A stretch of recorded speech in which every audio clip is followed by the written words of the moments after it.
de un cristiano que adorar a ese gran Dios que lo ha libertado, que lo ha salvado, como ya las lecturas que nuestras hermanas, ¿verdad?, citaban de las Escrituras decían. En esta tarde, hermanos, quisiera continuar alabando y engrandeciendo el nombre de nuestro Dios entre nosotros, hablando de sus perfecciones. Ya hemos cantado que Él es digno de abrir los sellos porque Él fue inmolado y con su sangre nos ha salvado y con su poder se ha levantado. Ya hemos cantado que digno es el Cordero de todo honor y de toda gloria, que Él es santo por siempre. Los ángeles cantan, la creación clama que Él es santo. Ya hemos cantado que Él es digno de suprema alabanza y adoración.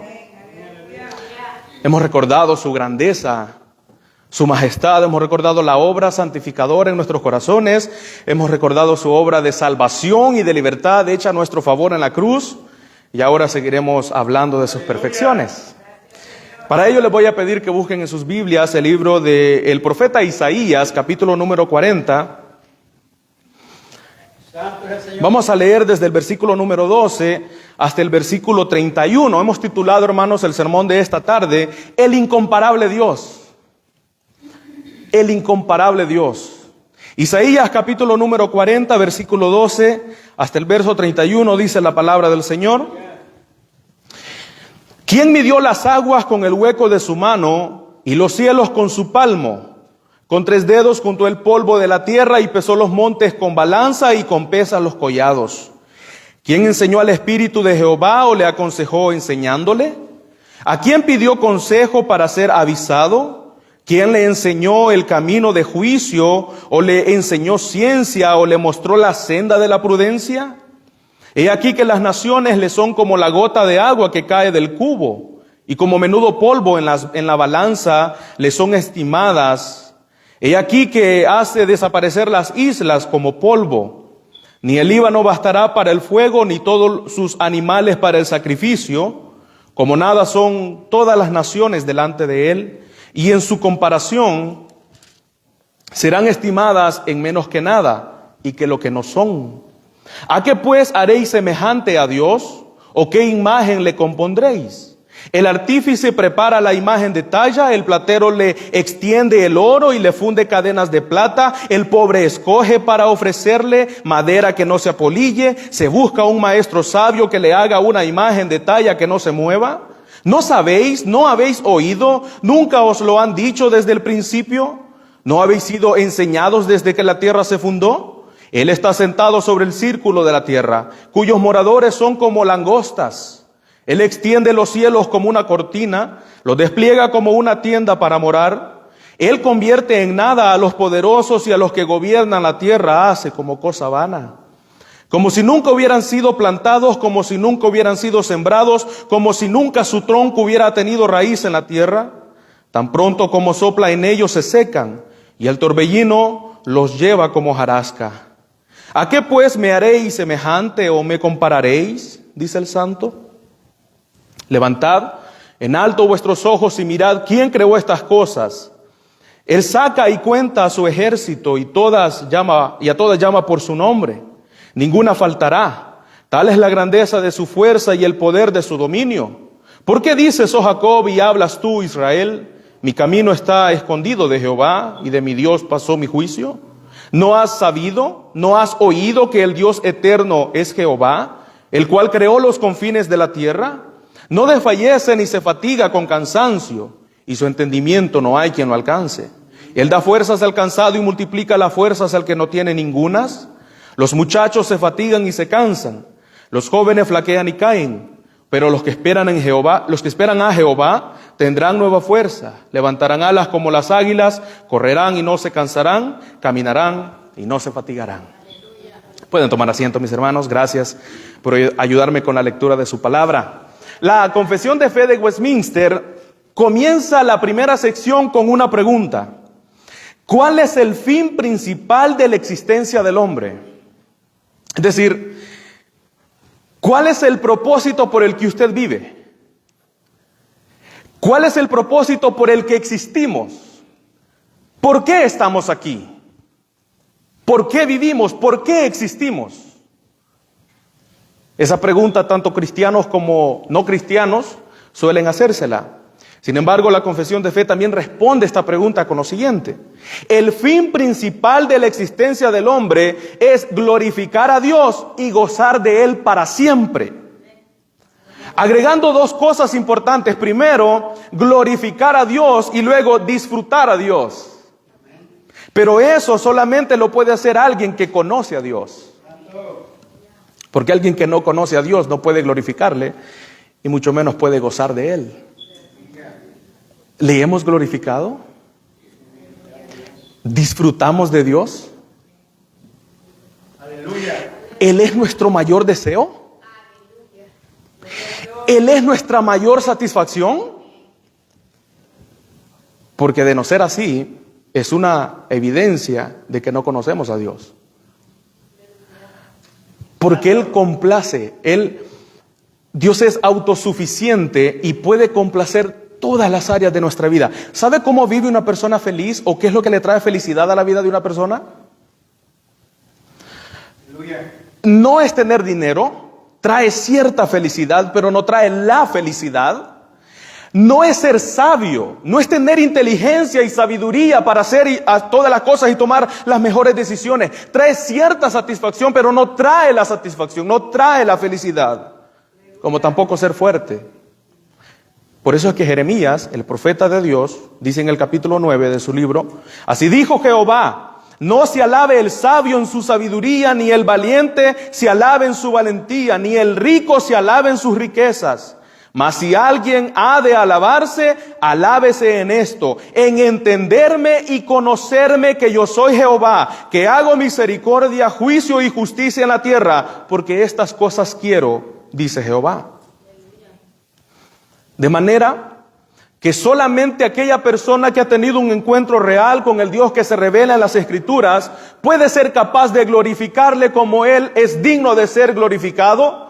Y aunque ciertamente, hermanos, no tenemos hacia nuestro Dios una adoración como realmente Él se la merece, nuestra adoración no es perfecta y no lo será de este lado de la eternidad, pero debemos estar conscientes de que nuestra adoración debe ser sincera. No perfecta, pero sí sincera. Una adoración que nos lleve a contemplar la majestad de Dios, como ha ocurrido en este día. Que en cada canto pudimos ver la grandeza de nuestro Dios, pudimos ver las excelencias de nuestro Dios, porque es a eso que hemos venido. No venimos aquí a cantarnos los unos a los otros y a decirnos cuán bellos estamos o cuán bendecidos estamos o lo mejor que nos espera. Venimos a cantarle a Dios y venimos a cantarle cuán bello es Él. En ningún lugar de las Escrituras nos llama a que nos reunamos a cantarnos los unos a los otros. Esa sería una evidencia más de que no conocemos a Dios y de que no sabemos a lo que venimos a la iglesia. Pero venir y cantarle a Él. Himnos espirituales que proclamen su nombre. Entonces, hermanos, no solamente daremos gloria a Dios, sino también seremos edificados. Seremos edificados. En su libro, El conocimiento del Dios Santo, el teólogo A.W. Tozer comienza con una pequeña oración antes de hablar acerca de Dios. Señor Todopoderoso, no el Dios de los filósofos ni de los sabios, sino el Dios de los profetas y apóstoles, el Dios y Padre de nuestro Señor Jesucristo, ¿me permites reconocer tu grandeza y tu santidad? Los que no te conocen quizá te invoquen como otro distinto al que tú eres, y así no te adoran a ti, sino a una criatura de su propia imaginación. Por eso, oh Señor, ilumina nuestras mentes para que te conozcamos tal como tú eres, para que podamos amar de manera perfecta y alabarte dignamente. Él agrega un comentario y dice: lo que nos viene a la mente cuando pensamos en Dios es lo más importante de nosotros mismos. Lo que nos viene a la mente cuando pensamos en Dios es lo más importante de nosotros mismos. Y agrega: lo más revelador acerca de la iglesia será siempre la idea que tenga de Dios. Y así, como su mensaje más significativo, será lo que se diga acerca de Él. Por eso es que Pablo, después de ver la grandeza de Dios, estalla en adoración y dice: oh profundidad de las riquezas Y de la sabiduría y de la riqueza de Dios, cuán insondables son tus juicios e inescrutables tus consejos. Y termina diciendo que es de Él, por Él y para Él. Lo más importante en la vida de un ser humano y la vida de los cristianos es Dios. Hermanos, la persona más importante en el culto es Cristo. No somos nosotros, de verdad. Aquí no hay celebridades, no hay secciones VIP. No, es Cristo. Lo más importante en el mundo, ¿saben quién es? Cristo. Lo más importante en su vida y en la mía debe ser Cristo. Ni siquiera en nuestras vidas nosotros somos los más importantes. Escuchaba a alguien esta semana decir: el protagonista de tu vida eres tú. Sí, eso es un buen mensaje alentador. No, el protagonista de nuestras vidas debe ser Cristo.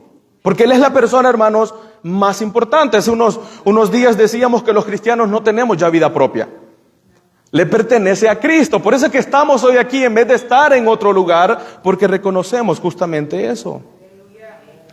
En este libro, El conocimiento del Dios Santo, el doctor Tozer pasa a describir de una manera tan detallada y tan importante cada perfección de nuestro Dios, o como se le llama en teología, cada atributo de Dios, algo que pertenece a su carácter. Cuando hablamos de los atributos o de las perfecciones de Dios, no estamos hablando a algo que Dios ha agregado a su carácter, sino a algo que es propio de su carácter. Por eso es que Dios no tiene amor, Él es amor. Por eso es que Dios no tiene santidad, Él es santo. Dios no tiene eternidad, Él es eterno. Hace unos años me metí en problemas en una iglesia por decir que Dios no existe. Y lo dije así, Dios no existe. Ustedes saben esos momentos en el que uno está creciendo y está recién aprendiendo y está joven. Y uno dice, vamos a decir esto y lo vamos a tratar de explicar. Y resulta que la iglesia pues no entendió. Y hermanos, cuando uno dice Dios no existe, lo que quiere decir es que todo aquello que existe tiene un principio y por lo tanto un final. Entonces nosotros entendemos eso, que Dios dice, ¿verdad? Que regularmente decimos Dios existe. Sin embargo, Dios es la existencia misma. Porque todo aquello que existe tuvo un principio y tiene un final. Y nuestro Dios no tiene principio y no tiene final.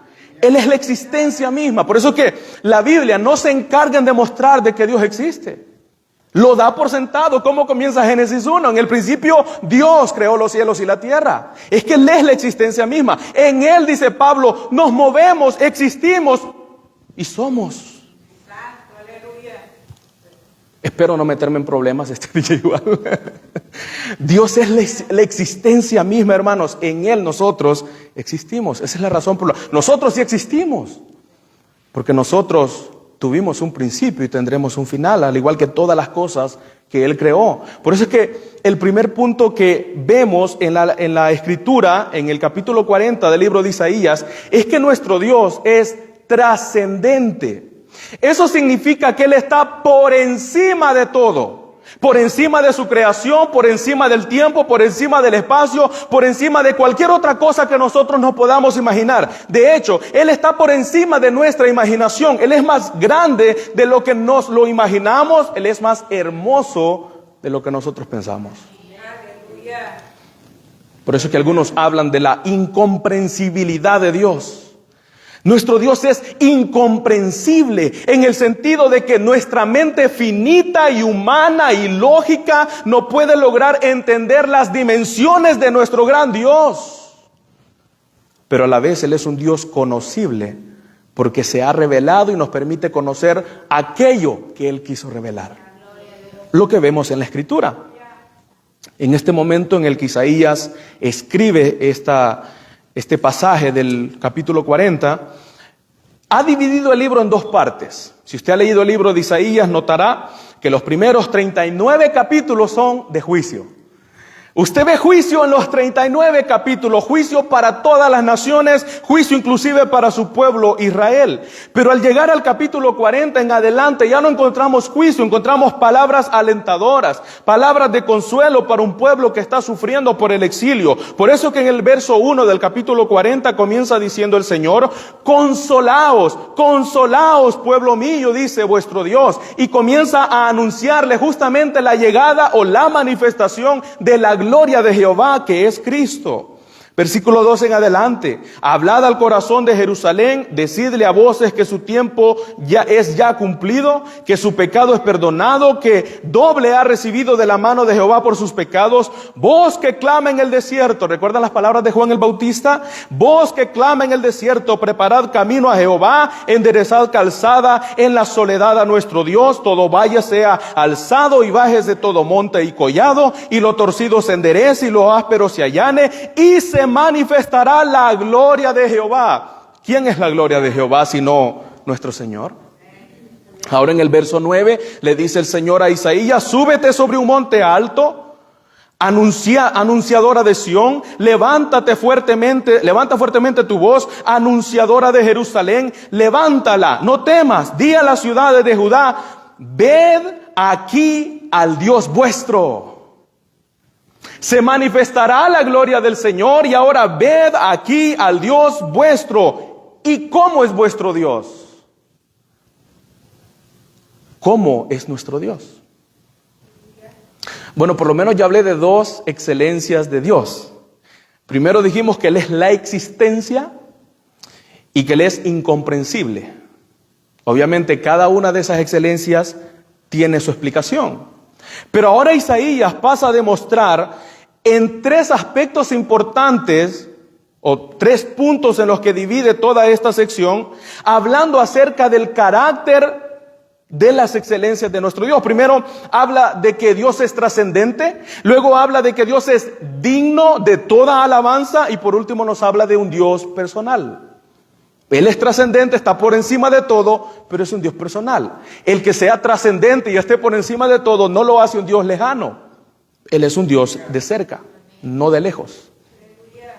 Veamos entonces en primer lugar versículo 12 hasta el versículo número 17. Él es trascendente, que está más allá de las cosas creadas y de la capacidad de la comprensión humana. Y comienza con la primera excelencia ahí en el versículo 12, hablando de la soberanía de Dios.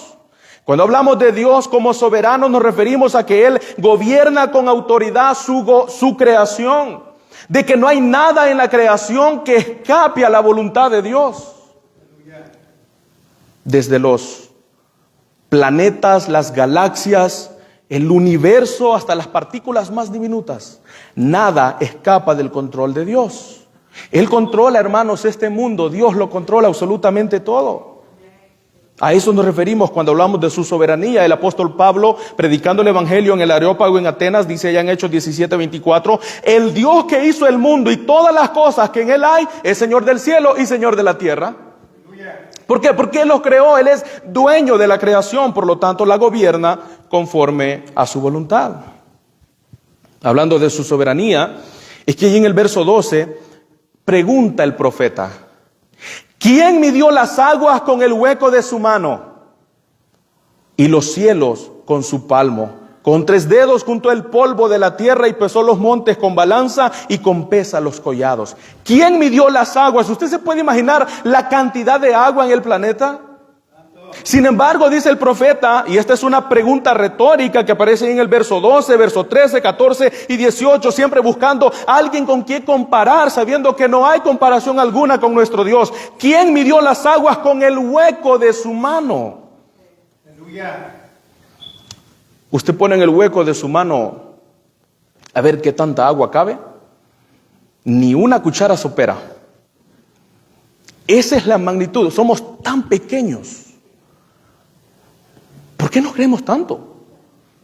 Somos tan pequeños y Él es tan grande que los mares, los océanos, toda el agua cabe en el hueco de su mano y sobra espacio. Así es nuestro Dios. Midió los cielos con su palmo. Un palmo es lo ancho de su mano. Y Él lo midió con con su mano y le sobra espacio. Así de grande es nuestro Dios.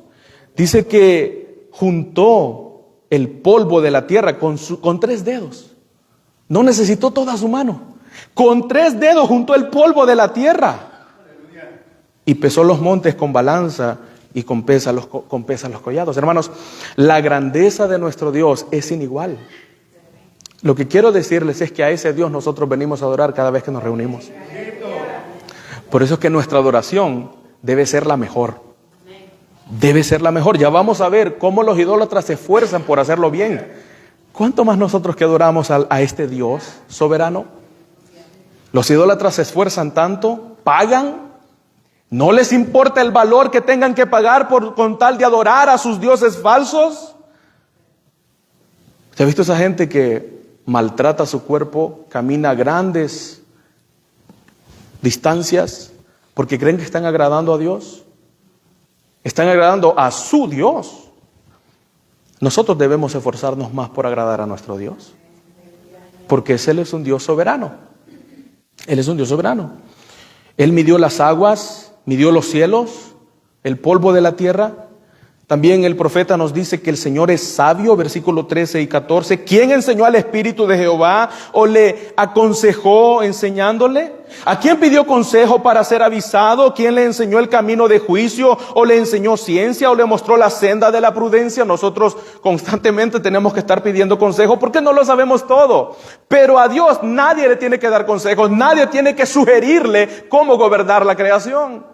Nadie le pudo sugerir cómo hacer la creación, cómo crearnos, cómo diseñar todo lo que Él hizo. Y por lo tanto, hermanos, nadie puede sugerirle a Dios el cómo hacerlo. Y en eso debemos tener mucho cuidado a la hora de orar. Nosotros no mandamos a Dios.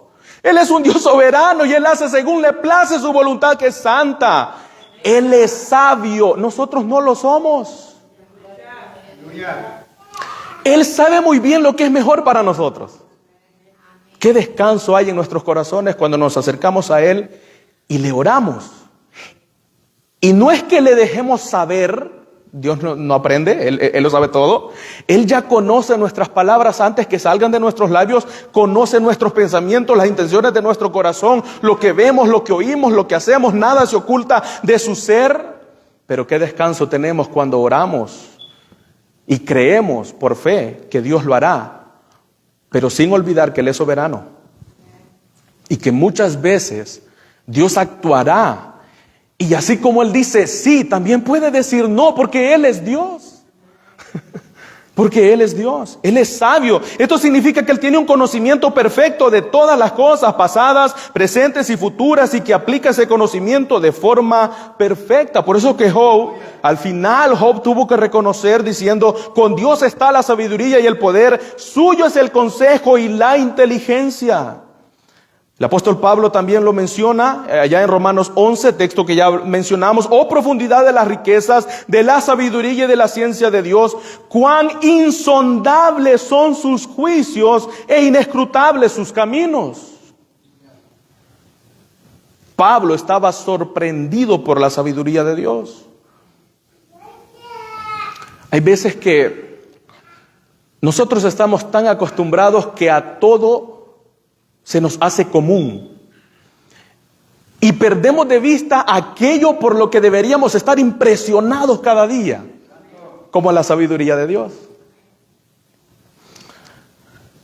Donde yo vivo, paréntesis, es muy bonito, pero a mí me parecía tan bonito hace unos años atrás.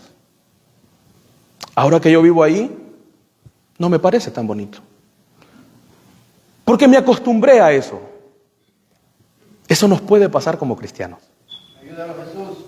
Estamos tan acostumbrados a levantarnos cada mañana con una rutina que se nos olvida que fueron por sus misericordias. Estamos tan acostumbrados a venir a cada culto, que se nos olvida lo que sucede cuando nosotros estamos aquí. El Señor no solamente ha prometido estar presente con su iglesia. Hermanos, es que cuando nosotros nos reunimos, ¿sabe qué es lo que está pasando? Que le estamos haciendo la guerra al enemigo. Porque las puertas del Hades no prevalecerán contra la iglesia, porque es la iglesia la que está en acción, está creciendo. Y eso lo olvidamos casi siempre. Por eso es que no cantamos, no nos involucramos. Mi excusa era, es que yo no canto bien. Yo canto desde el asiento, muy bien. Yo creo que aquellos que tienen el don de dirigir la alabanza deben cantar. Yo no. Yo canto desde el asiento, pero sé que canto porque aunque mi voz sea desafinada, pasa por la sangre de Cristo y llega finísima delante del Señor. Debemos involucrarnos más. Debemos involucrarnos más. El Señor se hace presente cuando nosotros estamos aquí. Y eso tiene que ver con su sabiduría. Dice la Biblia que los ángeles se sorprenden al ver la sabiduría de Dios en la iglesia. Sabiduría de salvar a pecadores que Él los ha traído únicamente por gracia. Por eso es que solo Dios conoce a Dios. Nosotros, hermanos, debemos estar agradecidos y estamos esperando que Dios actúe, y en consecuencia de eso debemos estar siempre agradecidos, porque nuestra mente se hace pequeña cuando hablamos de Dios. Al hablar de las perfecciones de Dios, es como un niño que está comenzando a hablar y ya quiere hablar de ciencia. Pero podemos conocerle por lo que la Escritura dice, y la Escritura dice que solo Dios puede conocer a Dios.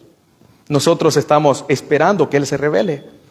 Y ya lo ha hecho en su palabra, y por la eternidad nos pasaremos la eternidad conociéndole. Dice la Biblia que estaremos con Él y estaremos cara a cara y le veremos tal y como Él es. ¿Ese es nuestro anhelo? Ese debería serlo. Por eso es que en 1 Corintios, capítulo 2, versículo 11, dice que nadie conoce las cosas de Dios sino el Espíritu de Dios. Nadie le puede enseñar. Él no necesita consejo. ¿Quién entendió la mente del Señor? ¿Quién fue su consejero? ¿Quién le dio a Él primero para que le fuera recompensado? No, de Él, por Él y para Él son todas las cosas. A Él sea la gloria por los siglos. Amén. Él no necesita nuestro consejo. Hermanos, no tratemos de colaborar con Dios en ese aspecto. Él es soberano y Él es sabio. Debemos depender de Él. Por eso es que los cristianos no decretamos cosas. No declaramos. ¿Saben por qué? Lo único que nosotros debemos declarar es lo que está en la Biblia. Más de eso no podemos hacer, porque nosotros no estamos agregándole cosas a lo que Dios ya decretó en su palabra. Él es sabio y Él tiene el control de todos nosotros, aún de los impíos. De Jehová es la tierra y su plenitud, el mundo y los que en él habitan.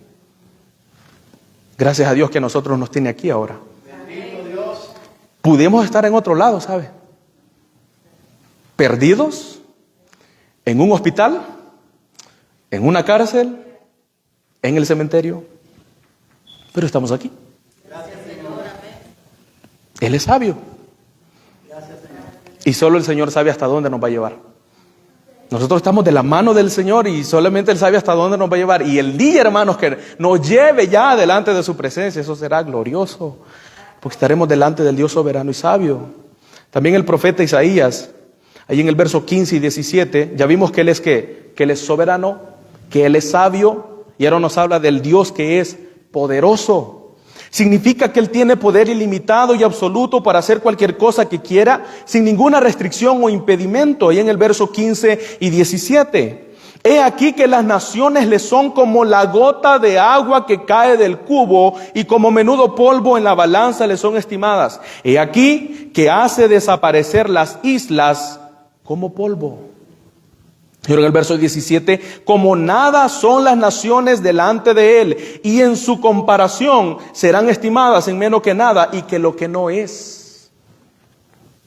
En el Salmo 115:3 dice que nuestro Dios está en los cielos. Todo lo que quiso lo ha hecho.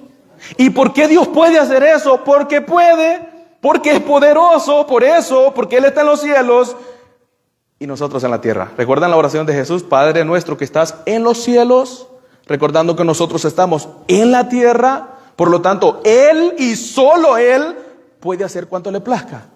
no nosotros. Nosotros estamos en la tierra, es Él el que puede hacer todo cuanto le place, porque Él es Dios. En Daniel capítulo 4, dice que todos los habitantes de la tierra, todos hermanos, todos los habitantes de la tierra son considerados como nada. Y Él hace según su voluntad en el ejército del cielo y en los habitantes de la tierra, y no hay quien detenga su mano y le diga, ¿qué haces? Señor, ¿qué haces? Un gusano de la tierra cuestionando al soberano Dios. Así somos. Así somos.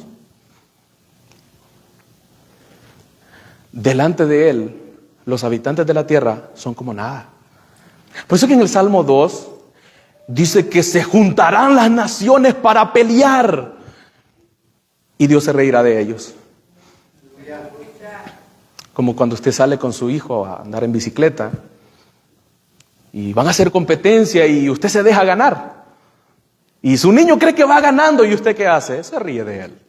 Usted dice, Dios se reirá de ellos. Cuando un niño, ¿verdad?, va a tocar algo que es peligroso, usted le agarra su mano y se la quita. Eso trae tanta frustración a la vida de ese pequeño, de ese niño.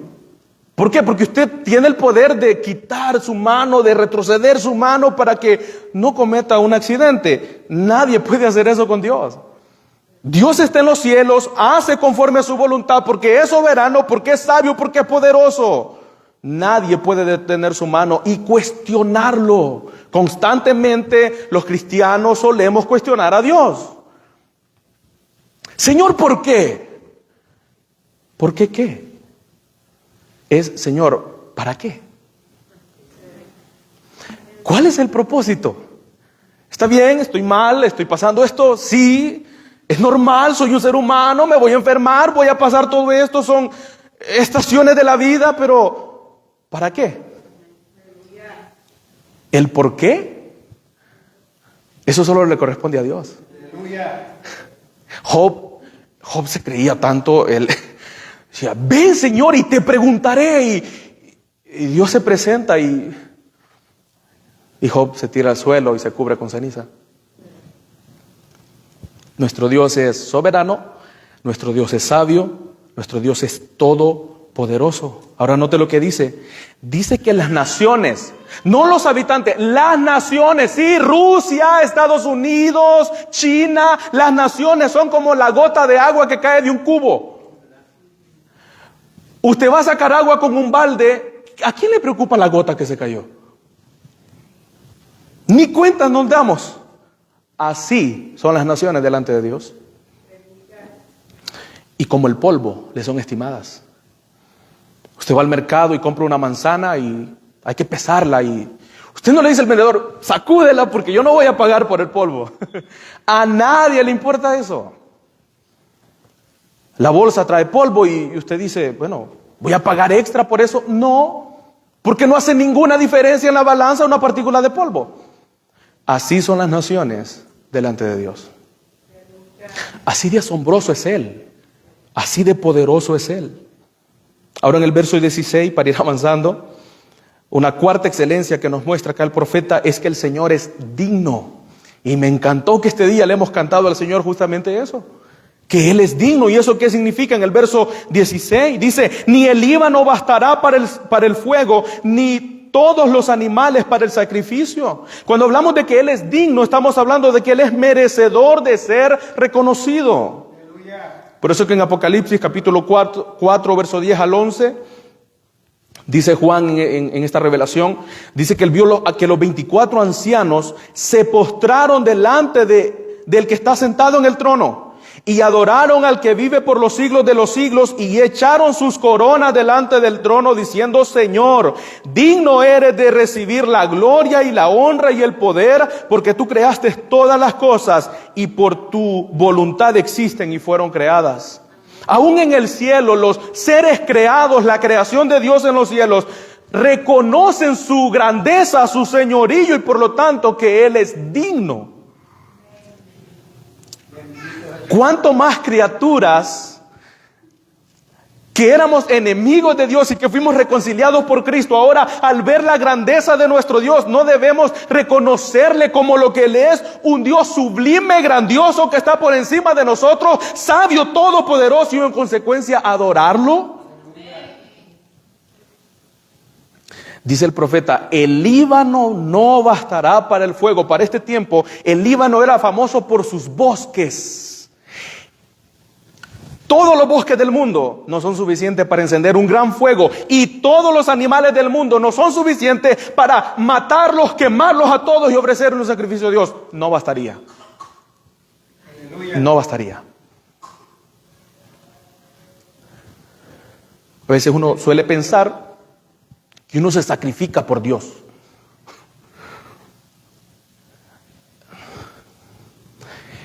¿Qué sacrificio nosotros hacemos por Dios? Todos los animales del mundo no bastan, no son suficientes. Solo hubo un sacrificio que pudo satisfacer la justicia de la demanda de Dios. Uno. Y el sacrificio de nuestro Señor. Todos los sacrificios, hermanos, quedaron abolidos justamente por eso, porque no eran suficientes, no bastaba. Por eso que en el Salmo 29 dice el salmista que en su templo todo proclama su gloria, y debemos dar gloria merecida a su nombre. ¿Y por qué lo hacemos? Porque nosotros ya no nos sacrificamos. ¿Qué sacrificamos nosotros por Dios? Dios no nos ha mandado a sacrificarnos por Él. Es decir, si el servicio que hacemos por Él lo tomamos como sacrificio, tenemos una noción muy distinta de lo que Dios nos ha pedido.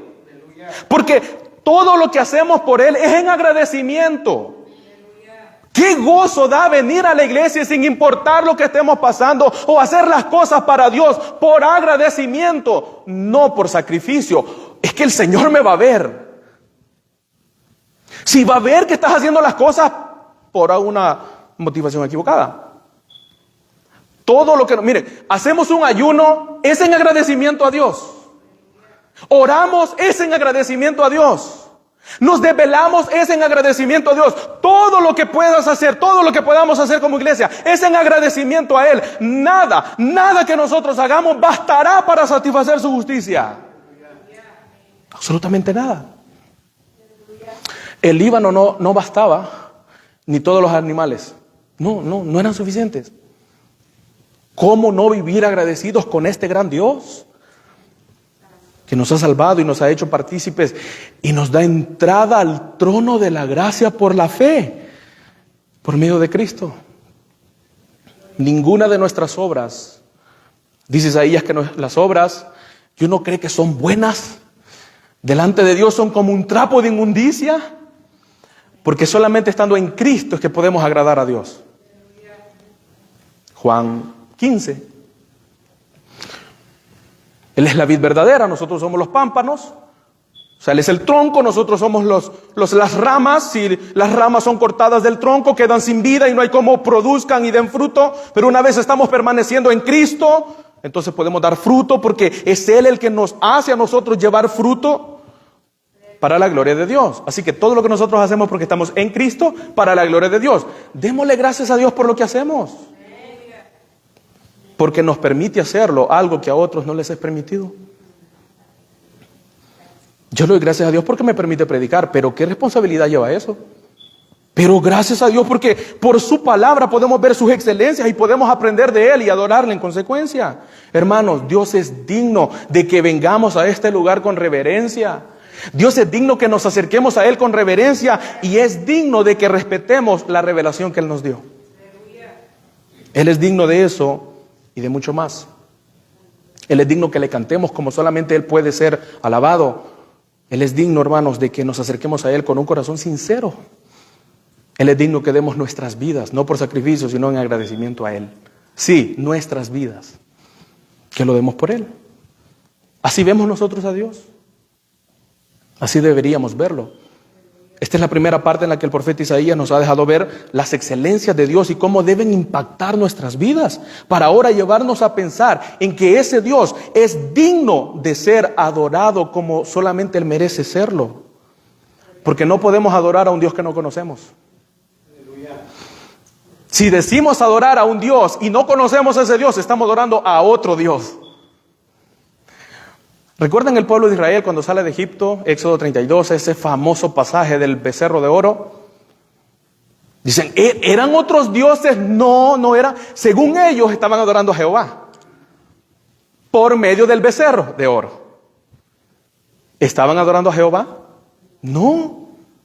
Estaban adorando un ídolo, una imagen, pero en su mentalidad estaban adorando al Dios que los había sacado de Egipto. Eso puede pasar. Uno puede estar adorando y estar equivocado en el Dios a quien uno dice estar adorando. Por eso es que antes de adorarlo debemos conocerlo. Bendito, aleluya. Debemos conocerlo. La adoración, hermanos, es un acto de reverencia, respeto y reconocimiento a Dios. Que esto implica expresar amor, gratitud y sumisión a su voluntad. Por eso aquí en el verso 18, Él ha establecido la forma de adorarlo. Y no es mediante imágenes. No es mediante imágenes. Por favor, lea conmigo el verso número 18. ¿A quién pues haréis semejante a Dios o qué imagen le compondréis? Dios ha establecido cómo se le ha de adorar. Él ya nos dio la forma cómo hacerlo. Ya no tenemos que inventar, hermanos. Cuando nos ponemos a inventar, dañamos la adoración. Dios ha establecido que debemos adorarle con reverencia, pero con gozo. Debemos venir a la iglesia con gozo, pero también con reverencia. Con reverencia, pero también con gozo. Él estableció así en Éxodo capítulo 20, verso 4, cuando nos da el segundo mandamiento, diciendo, no te harás imagen ni ninguna cosa semejante de lo que está arriba en el cielo, ni abajo en la tierra, ni en las aguas debajo de la tierra. Aleluya.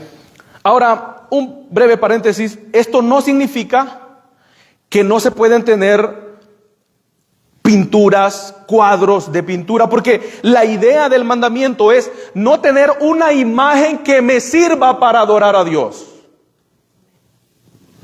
Si usted ve las ventanas, tienen imágenes.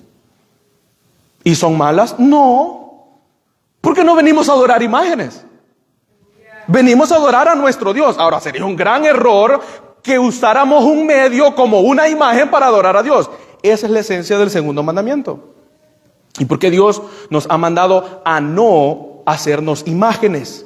Bueno, porque en Deuteronomio 4:15 al 19 nos dice, guardad pues mucho vuestras almas, porque ninguna figura visteis el día que Jehová habló a vosotros en medio del fuego, para que no os corrompáis y hagáis para vosotros escultura, imagen de figura alguna, esfinge de varón o de hembra, figura de animal alguno que esté en la tierra, figura de ave alguna, alada que vuele por el aire, figura de ningún animal que se arrastre sobre la tierra, figura de pez alguno que haya en las aguas debajo de la tierra, no sea que alcéis sus ojos al cielo y viendo el sol y la luna y las estrellas y los ejércitos del cielo seáis impulsados y te inclines a ellos y les sirvas.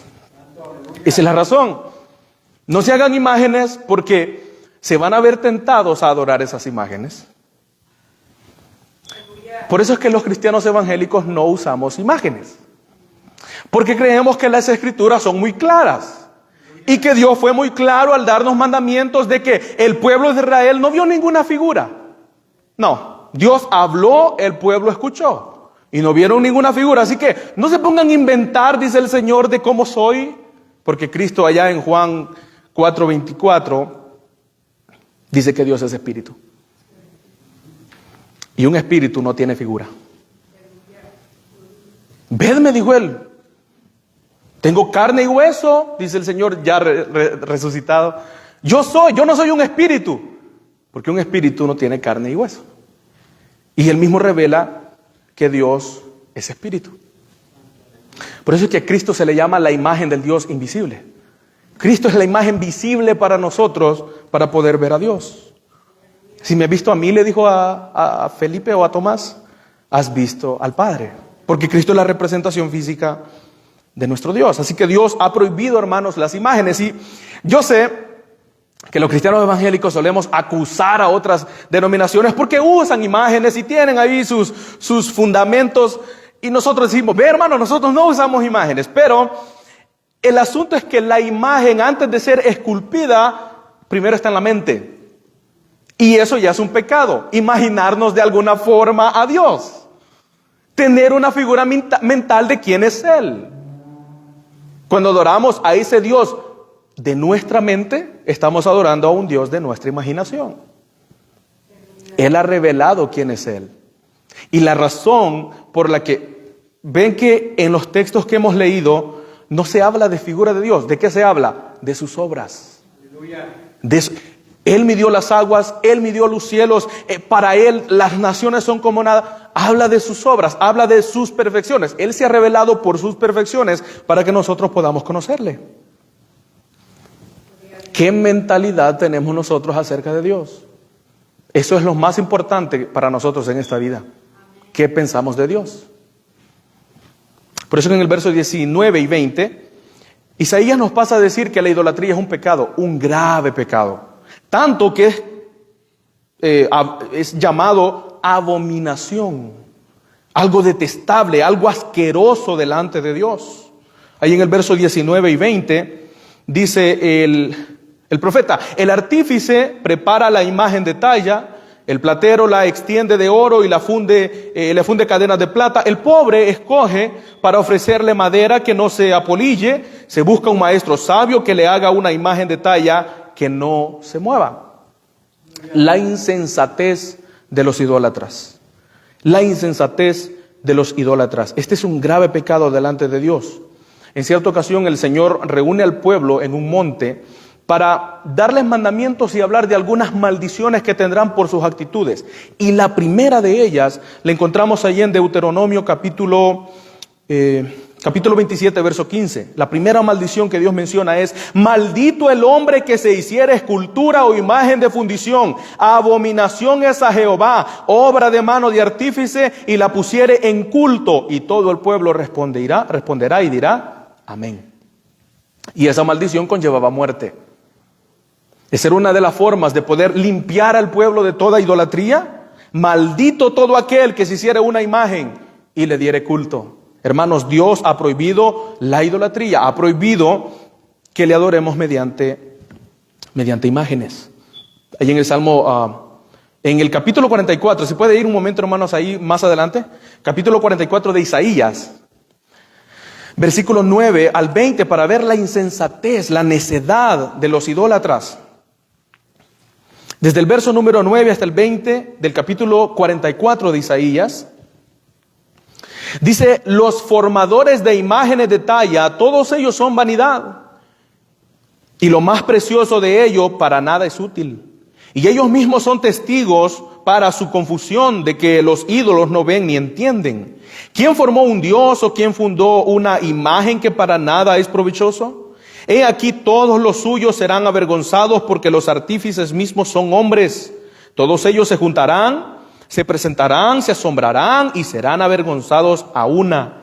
El herrero toma la tenaza, trabaja en las ascuas, le da forma con los martillos y trabaja en ellos con la fuerza de su brazo. Luego tiene hambre y le faltan las fuerzas, no bebe agua y se desmaya.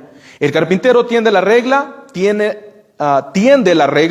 lo señala con almagre, lo labra con los cepillos, le da figura con el compás, lo hace en forma de varón, en semejanza de hombre hermoso para tenerlo en casa.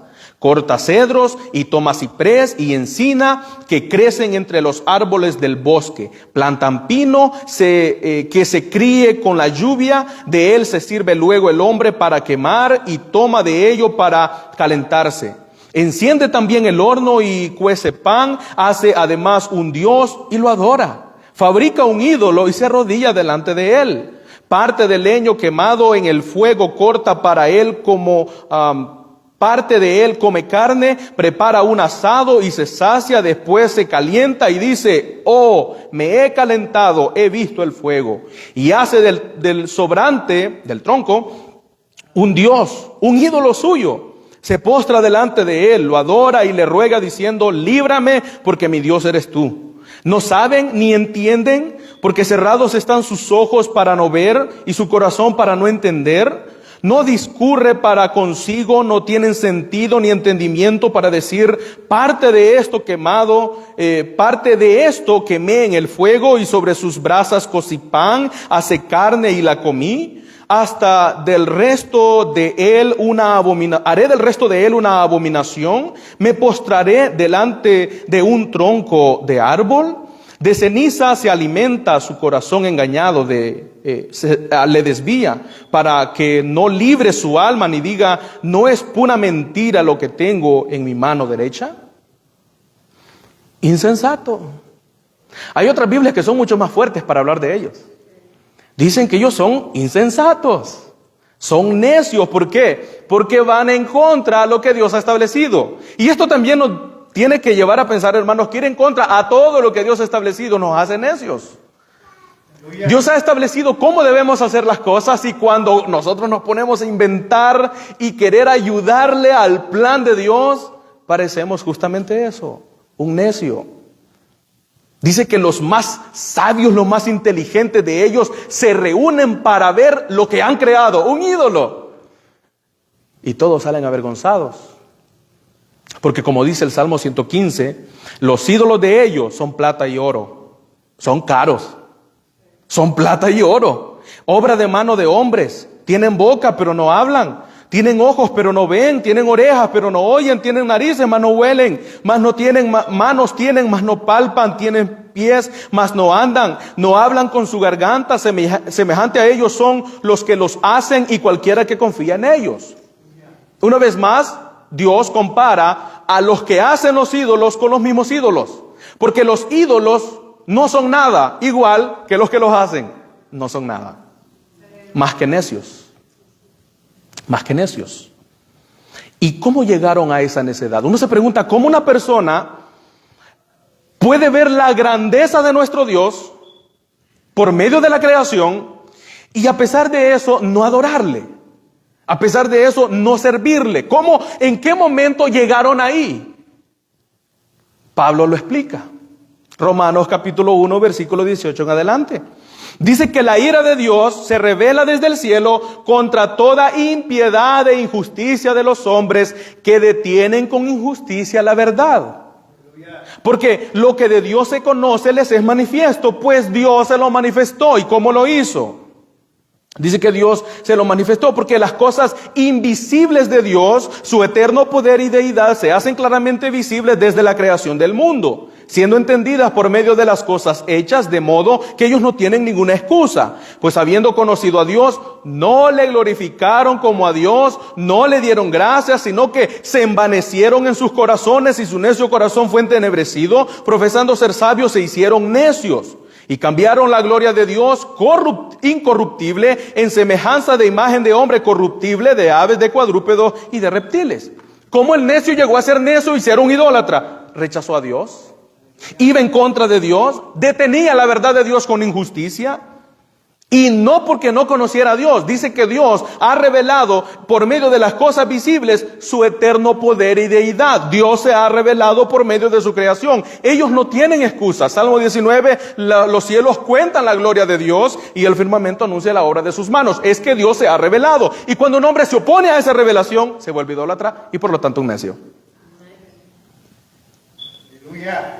Por lo cual también Dios los entregó a la inmundicia en las concupiscencias de sus corazones, de modo que deshonraron entre sí sus propios cuerpos, ya que cambiaron la verdad de Dios por la mentira, honrando y dando culto a las criaturas antes que el Creador, el cual es bendito por los siglos. Amén. Por esto también Dios los entregó a pasiones vergonzosas, pues aún sus mujeres cambiaron el uso natural por el que es contra naturaleza, y de igual modo también los hombres, dejando el uso natural de la mujer, se encendieron en sus lascivias unos con otros, cometiendo hechos vergonzosos, hombres con hombres, recibiendo de sí mismos la retribución debida a su extravío. Y como ellos no aprobaron tener en cuenta a Dios, Dios los entregó en una mente reprobada para hacer cosas que no convienen. ¿Por qué una persona va en contra de la naturaleza que Dios creó? ¿Porque es un necio? Porque es un necio. No solamente están rechazando a Dios, están rechazando su consejo. Y cuando una persona hace eso, se convierte justamente en eso. En un necio, en un idólatra. Mis queridos hermanos, Dios exhorta al pueblo para huir de la idolatría. Miren, hay cosas en las que no debemos huir. Dice, resistid al diablo y él huirá. No nosotros, Él, porque estamos en el poder del Señor. Pero hay cosas de las que debemos huir. Una de ellos es la que nos dice Pablo ahí en 1 Corintios 10:14. Por tanto, amados, a la iglesia, amados míos, huid de la idolatría. Y en 1 Juan 5:21, Juan, hablándole a la iglesia, dice, hijitos, guardaos de los ídolos. ¿Por qué? ¿No será que también en el corazón de un cristiano tiene ídolos? ¿No será que también la iglesia debe ver a ese gran Dios y reaccionar en consecuencia a su grandeza, aceptando su verdad tal como Él ha dado? Porque de lo contrario seremos necios y nos convertiremos en idólatras, creyendo que adoramos a un Dios que en realidad no adoramos. ¿Qué es un ídolo? Todo aquello que está antes que Dios. Hay personas que hacen ídolos de las cosas que Dios da. Como el pueblo de Israel. ¿Saben de qué hicieron el becerro de oro? ¿De oro? ¿Y saben de dónde sacaron ese oro? Del oro que los egipcios les habían dado, porque Dios les dijo, van a despojar a los egipcios. Dios les dio ese oro para que ellos salieran de Egipto. Llegan a ese monte y ¿saben qué hicieron con lo que Dios les dio? Un ídolo. Una casa, un carro, un empleo, los hijos, un título, un trabajo, una posición, un ministerio. Todo aquello, todo que esté antes de Dios en nuestros corazones es un ídolo. Y dice el Señor, huid de la idolatría, guardaos de los ídolos. Debería ponerlos a pensar. Hermanos, nosotros debemos adorar a Dios y verlo por medio de sus excelencias. Recordar cuán hermoso ha sido para nosotros, cuán bondadoso ha sido para nosotros. Y recuerde esto, el costo de adorar, tiempo, recursos, dinero, dedicación, los idólatras lo hacen muy bien. Adorando a un Dios que no es Dios, que no responde como los profetas de Baal. Pasaron medio día esos hombres. Se hirieron el cuerpo, gritaban a fuerte voz y Baal nunca respondió. ¿Por qué? Porque Baal es un Dios falso. Pero vemos por otro lado a Elías que solamente clamó a su Dios. ¿Ven que este Dios soberano no debemos gritarle porque Él está lejos? Debemos hablarle porque Él está cerca. Y Dios no es sordo. Él nos escucha. Así que al venir a la casa de Dios, hermanos, recordemos esto, Él es soberano, Él es sabio, Él es poderoso y por lo tanto Él merece adoración reverente. Nos acercamos a Él con un corazón, a veces corazón herido, maltratado. Venimos delante de Él y salimos tan renovados, porque eso es lo que hace Dios. Aunque Él está por encima de todo, Él viene y nos consuela, que es lo que el profeta nos dice también. El Señor nos consuela. Adoramos a Dios porque Dios se ha revelado. Su revelación general anuncia su existencia. En el Salmo 19:1 los cielos cuentan la gloria de Dios. En Romanos 19:1, 19 y 20 dice que lo que de Dios se conoce nos es manifiesto porque Dios lo manifestó. Porque las cosas invisibles de Él, su eterno poder y deidad, ya se nos fueron claramente reveladas por medio de la creación del mundo. Cuando nosotros vemos todo lo que Dios ha creado, debemos pensar justamente en eso. Debemos adorarle por su grandeza que según el Salmo 145:3 es inescrutable, es decir, no tiene medida para nuestra mente finita. Él es increíblemente grande. Y cuando hablamos de la grandeza de Dios, no debemos pensar en un gigante, porque nuestra lógica piensa. No, debemos pensar en un ser que es omnipresente, es decir, que está en todo lugar. En Él nos movemos, existimos y somos, dice Pablo. Él es superior en poder y sabiduría y todos los aspectos de su existencia a cualquier otra cosa o ser. Ahí en el verso 22, note lo que dice, de Isaías 40. Dice, vamos a Isaías 40. Versículo número 22. Dice, Él está sentado en el círculo de la tierra, cuyos moradores son como langostas. Él extiende los cielos como una cortina, los despliega como una tienda para morar. Él es grande. A pesar de las teorías conspirativas de los terraplanistas, la Biblia dice que la tierra es circular. Dios está sentado en el círculo de la tierra. Y lo que la Biblia dice es la verdad. Cuando la ciencia se aleja de Dios, deja de ser ciencia. Buena ciencia es cuando se acerca a lo que Dios ha revelado. Debemos adorarle por su grandeza. Dice que Él domina la tierra, domina a los moradores de la tierra y domina también los cielos. Debemos adorarle porque Él es un Dios libre. Versículo 23 y 24. Dice, Él convierte en nada a los poderosos y a los que gobiernan la tierra hace como cosa vana, como si nunca hubieran sido plantados, como si nunca hubieran sido sembrados, como si nunca su tronco hubiera tenido raíz en la tierra. Tan pronto como sopla en ellos, se secan y el torbellino los lleva como hojarasca. Nuestro Dios es un Dios libre. ¿Y eso qué significa? Significa que Él no está sujeto a las limitaciones, restricciones o determinaciones de la naturaleza y otros seres o fuerzas externas. ¿Saben por qué la Biblia dice que si el Hijo os libertare seréis verdaderamente libre? Porque nadie nos puede libertar a menos que sea libre. ¿Por qué el Hijo nos puede libertar? Porque Él es un Dios libre. Porque Él no se sujeta a las determinaciones de nuestra naturaleza, a las leyes de nuestra naturaleza.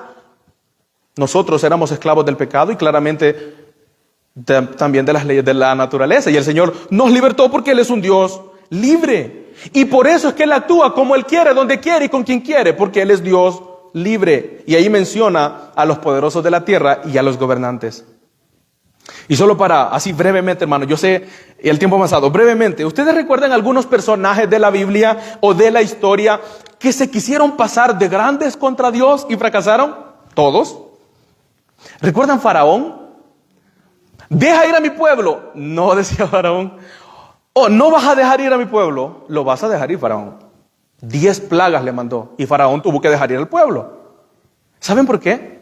Porque Dios endurecía el corazón de Faraón y lo hacía para su gloria. Romanos 9.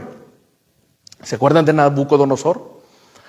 Nabucodonosor se creía como algunos presidentes hoy en día, ¿verdad? Que están por sobre todo, que nadie los toca. Levantaré mi corona hasta lo alto. En unos meses estaba comiendo zacate con los bueyes, con las bestias. Y es Nabucodonosor que ahí en el capítulo 4 de Daniel reconoce su locura. Y él dice, es que solamente hay un Dios. Alejandro el Grande, este hombre gobernó Grecia. A sus 32 años murió. No había otro como Alejandro. Era un general increíble. Él dominó todo el mundo que existía en su época. A los 32 años murió solo. Herodes quiso ir en contra de la voluntad de Dios. Y todos los Herodes murieron. A uno de ellos los gusanos se lo comió. Hitler quiso exterminar a los judíos y a otras naciones. Napoleón, tremendo general, gran guerrero. Uno murió loco y otro se suicidó en un búnker. Es que Dios hace lo que quiere con los poderosos de la tierra. Él es soberano y con los reyes, con los gobernantes conforme Él quiere, hermanos. ¿Recuerdan que Daniel dice que es Dios el que quita y pone reyes? Porque Él es Dios. Dios lo hace de esa manera. Es Dios el que quita, es Dios el que pone. Uno se pregunta, ¿por qué hay presidentes hoy en día gobernando ciertas naciones? Porque a Dios le plació así. Dios lo permite. Ya sea para castigar a ese pueblo o para bendecir a ese pueblo. Una de dos, pero Dios lo permite. ¿Por qué? Porque Él es un Dios libre. Él actúa conforme a su voluntad. Él es el Señor de la historia. Él es el que quita y pone a los reyes. En el verso 25 también el profeta nos invita a adorar al Dios que es incomparable. Note lo que dice en el verso 25 del capítulo 40 de Isaías.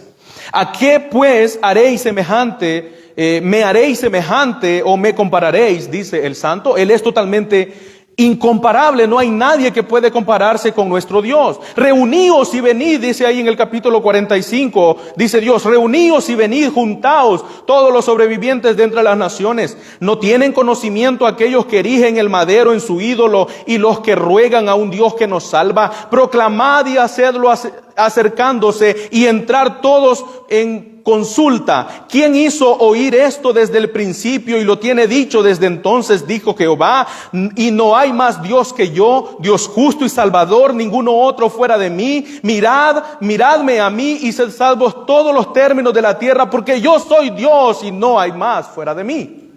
No hay comparación, no podemos comparar a Dios ni con nadie ni con nada. Dios no es como nosotros, gracias a Dios.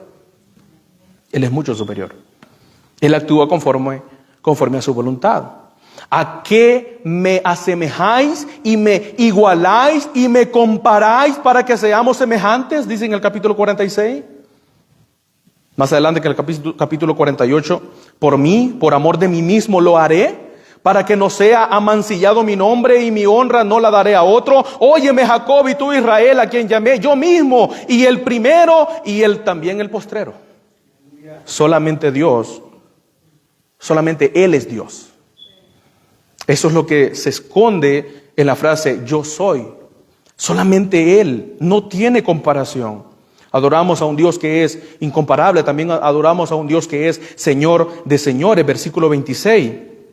Levantad en alto vuestros ojos y mirad, capítulo 40, versículo 26, dice, levantad en alto vuestros ojos y mirad quién creó estas cosas. Él saca y cuenta sus ejércitos, a todas llama por su nombre, ninguna faltará. Tal es la grandeza de su fuerza y el poder de su señorío. Y cuando aquí habla de su ejército, el profeta está hablando de Dios como un general que va liderando un ejército de millones y millones y que a todos los conoce por nombre. Por eso que termina diciendo, tal es la grandeza de su poder y de su señorío. En el universo conocido o observable, se cree que hay miles de millones de galaxias. Y cada galaxia tiene más de 100,000 millones de estrellas. Si las sumamos todas, nos daría un número que no es asimilable por la mente humana. Pero a todas ellas Dios las llama por nombre. Esa es la grandeza de nuestro Dios. Y ahora, más brevemente, el tercer punto. Ya hemos visto que Él es nuestro Dios trascendente, por lo tanto merece ser adorado dignamente como Él es. Y ahora el tercer punto, Él es un Dios personal, versículo 27 al 31. Porque dices, oh Jacob, y hablas tú, Israel, mi camino está escondido de Jehová y de mi Dios pasó mi juicio. No has subido, no has oído, no has sabido, no has oído que el Dios eterno es Jehová, el cual creó los confines de la tierra. No desfallece ni se fatiga con cansancio y su entendimiento no hay quien lo alcance. Él da esfuerzo al cansado y multiplica las fuerzas al que no tiene ninguna. Los muchachos se fatigan y se cansan, los jóvenes flaquean y caen, pero los que esperan en Jehová tendrán nuevas fuerzas. Levantarán alas como águilas, correrán y no se cansarán, caminarán y no se fatigarán. Él es un Dios personal. La pregunta de los israelitas es, ¿Dios ha pasado por alto lo que nos está pasando, nuestro juicio y lo que nos está sucediendo? Como si Dios estuviera lejos. Pero Dios es un Dios de cerca, Deuteronomio 4:7, porque ¿qué nación grande hay que tenga dioses tan cercanos a ellos como la de Jehová nuestro Dios en todo cuanto le pedís? ¿Por qué nosotros oramos? Porque sabemos que Dios nos escucha. Por eso mismo oramos. Y dice que no hay nada que se escape de su conocimiento, porque Él es un Dios omnisciente. Él conoce todo, hermanos, absolutamente todo. Adoremos a este gran Dios. Y por lo tanto confiemos en Él. Los muchachos se fatigan y se cansan, eso es verdad. Los jóvenes flaquean y caen, también. Pero los que esperan a Jehová tendrán nuevas fuerzas. Levantarán alas como águilas, correrán y no se cansarán, caminarán y no se fatigarán. De este lado de la eternidad somos muy débiles. Pero cuando estemos con Cristo, toda debilidad desaparecerá. Y entonces, hermanos, sabremos adorarle como solamente Él es digno de ser adorado. ¿Podemos agradecer a Dios por su palabra? Padre, Padre, queremos darte las gracias, porque tú